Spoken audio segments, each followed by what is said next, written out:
Maharashtra news. Dhule Ner येथे Coromandel International limited तर्फे कांदा पीक चर्चा सत्र संपन्न, शेकडो शेतकऱ्यांची उपस्थिती। कोरोमंडल इंटरनॅशनल लिमिटेड कंपनीतर्फे कांदा पीक चर्चा सत्र नेर येथे संपन्न झाले। याबाबत अधिकृत असे की धुळे तालुक्यातील नेर येथील जानकी अॅग्रो पाचोड शेड देऊर रस्ता नेर या ठिकाणी कोरोमंडल इंटरनॅशनल लिमिटेड कंपनीच्या वतीने कांदा पीक चर्चा सत्र घेण्यात आले, ज्यामध्ये प्रामुख्याने निर्माण परिसरातील पंचक्रोशीतील शेतकऱ्यांसाठी कांदा या पिकातील खत व्यवस्थापन या विषयावर सविस्तर असे मार्गदर्शन व पीक परिसंवाद या ठिकाणी आयोजित करण्यात आले होते। यावेळी शेकडोंच्या संख्येने शेतकरी वर्ग देखील उपस्थित होता। तर कांदा पीक कसे घ्यावे, कांदा पिकासाठी लागवडीसाठी लागणारे व्यवस्थापन संदर्भात या ठिकाणी सखोल अशी चर्चासत्र आणि त्याचबरोबर मार्गदर्शन करण्यात आले।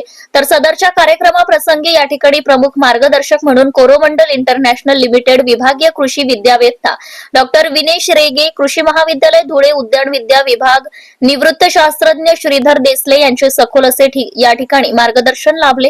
तर प्रमुख उपस्थितीत धुळे जिल्हा कृषी अधिकारी सूरज जगताप, महाराष्ट्र राज्य कांदा व भाजीपाला पिकांचे धोरण व उपाययोजना समिती मुंबई सदस्य तथा माननीय जिल्हा परिषद सदस्य तथा माननीय लोकनियुक्त sarpanch Shankarrao Khalane, ADO Dhule Sitaram Chaudhari, Coromandel International Limited विभागीय व्यवस्थापक नामदेव भुसाडे, गुणवत्ता नियंत्रण अधिकारी धुळे अरुण तायडे आदी मान्यवर पदाधिकारी यांची प्रमुख उपस्थिती लाभली होती।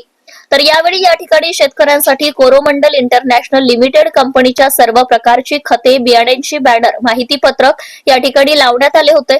तर अतिशय सखोल असं मार्गदर्शन शेतकऱ्यांसाठी यावेळी देण्यात आले। आणि नवीन जळणघळण जी असते जागतिक स्तरावर आणि देश स्तरावर काय चालू आहे या गोष्टी समजाव्यात म्हणून हे चर्चासत्र घेण्याचा खास उद्देश असतो।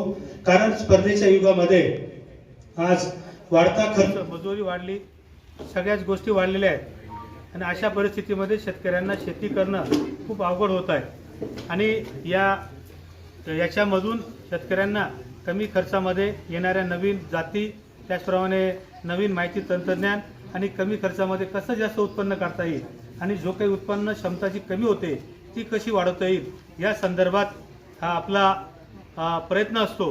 म्हणून आम्ही नुसतं व्यवसाय न करता सरांनी सांगितलं की त्याच्याबरोबर शेतकऱ्याची अटॅचमेंट असते। त्याच्या या सगळ्या गोष्टी नवीन कंपन्या, ही कोरोमंडल जी कंपनी आहे खूप मोठी कंपनी आहे आणि हिची जे प्रोडक्ट आहेत ते क्वालिटीची आणि दर्जेदार आहेत।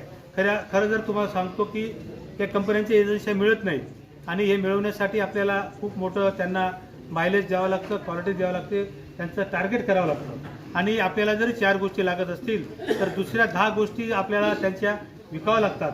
अशा माध्यमातून या कॉम्पिटिशनच्या युगामध्ये त्यांच्याकडून एजन्सी घेणं आणि ते प्रोडक्ट शेतकऱ्यापर्यंत पोहोचवणं ही व्यापाऱ्याला आव्हान असतं आणि ते सगळ्या गोष्टीतून आपण प्रयत्न करत असतो आणि याच्या कंपनीचा सगळा जो प्लॅटफॉर्म आहे हा शेतकऱ्यांपर्यंत पोहोचला पाहिजे म्हणून आपला प्रयत्न असतो आणि त्याच्यातूनच हा कार्यक्रम घ्यायचा उद्देश असतो।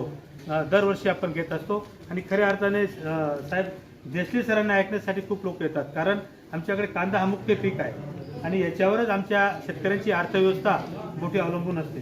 तुम्ही येताना जे मोठे मोठे घरं बघितली, जे बंगले बघितले शेतकऱ्यांचे, ते कांद्याच्या जीवावर झालेले आहेत, कांद्याच्या त्याच्यावर झालेले आहेत। परंतु आता जी काही थोडीशी कांद्याची ग्लोबल परिस्थिती खराब झालेली आहे म्हणून शेतकऱ्यांना नवीन काय करता येईल आणि त्याचे उत्पन्न कसं वाढवता येईल आणि त्याची स्टोरेज क्षमता म्हणजे तो स्टॉक पण झाला पाहिजे। कारण जेव्हा मार्च एप्रिलमध्ये माल निघतो त्यावेळेस रेट कोसळलेले असतात आणि तोच जर माल आपण टिकाऊ निर्माण केला आणि तो कसा टिकवायचा, त्याला स्टोरेज कसं करायचं, त्याचं स्टोरेज जास्तीत जास्त कसं होईल यासाठी सुद्धा देसले साहेबांनी मार्गदर्शन करावं एक स्टोरेजवर आणि त्याच्यानंतर आमचं होणारं उत्पन्न कमी। कारण आपण जर बाकी देशात म्हणतो चायना आहे, त्याच्यानंतर पाकिस्तान सुद्धा आपल्यापेक्षा उत्पन्न जास्त आहे, त्याच्यानंतर वेगवेगळ्या देशामध्ये आपल्यापेक्षा ज्यांचं उत्पन्न जास्त झालेलं आहे आणि कांद्याची परिस्थिती अशी होऊन गेली साहेब की इथून लोक बियाणं घेऊन जात आहेत परदेशामध्ये। जो आपली मोनोपाली होती, आपला कांदा तिथं जायचा, पण आपलं बियाणं घेऊन जातात आणि तिथं कांदा उत्पन्न करतायत। या सगळ्या गोष्टीमध्ये आपण कोणत्या पिरियडमध्ये कांदा लावला पाहिजे आणि कोणत्या पिरियडमध्ये तो काढला पाहिजे आणि त्याचे स्टोरेज कसं केलं पाहिजे याच्यावर आपण मार्गदर्शन करावं म्हणून subscribe now and press the bell icon, never miss an update.